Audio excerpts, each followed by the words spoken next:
Well, Ontario Shores Centre for Mental Health Sciences provides tertiary specialized mental health care in both inpatient and outpatient settings. So our staff has a very important job to do. We wanted to make sure that we were giving them every advantage in terms of being able to be everything they need to be for their patients.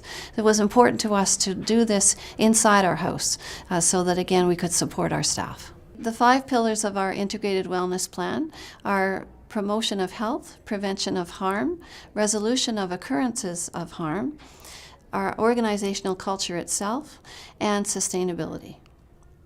And so for each of those 5 pillars, we have included specific activities to bring the pillars to life.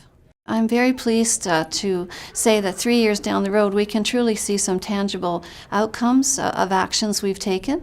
And I think the ones that are the most concrete are we developed an integrated wellness plan that actually brings together the concept of the standard as well as the previous wellness activities that we were part of.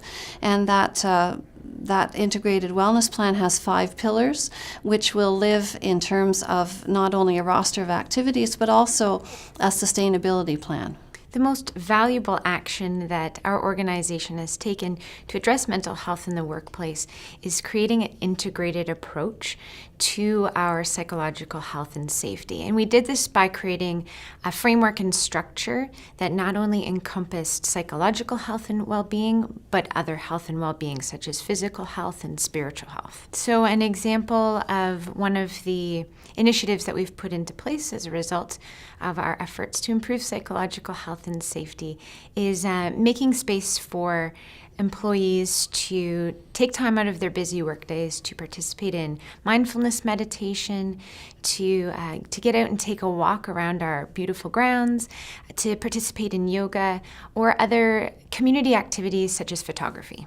The other thing that I'm very proud of that we have taken action on is an active change management strategy that has been endorsed by our senior management team and is now being used by our managers to support their teams with any change.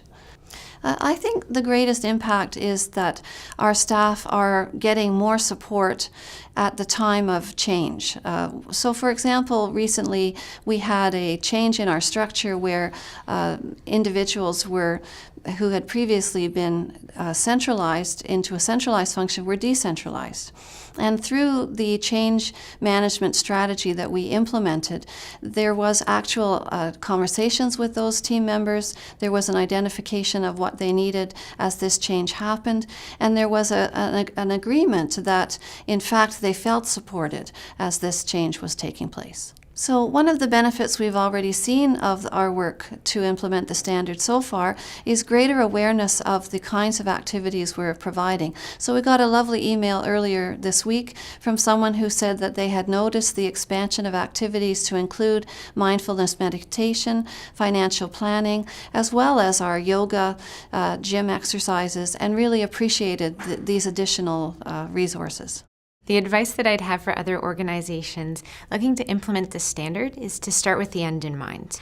To know what it is you're trying to achieve, what you're trying to change, how you want employees to be engaged in this work, and as a result, begin with what it is you're trying to measure. So determining your measurements ahead of time and your metrics for what it is you're trying to do is probably the most important advice I could offer. My advice is to also understand that this progress is slow and that it takes time to realize the momentum that you need.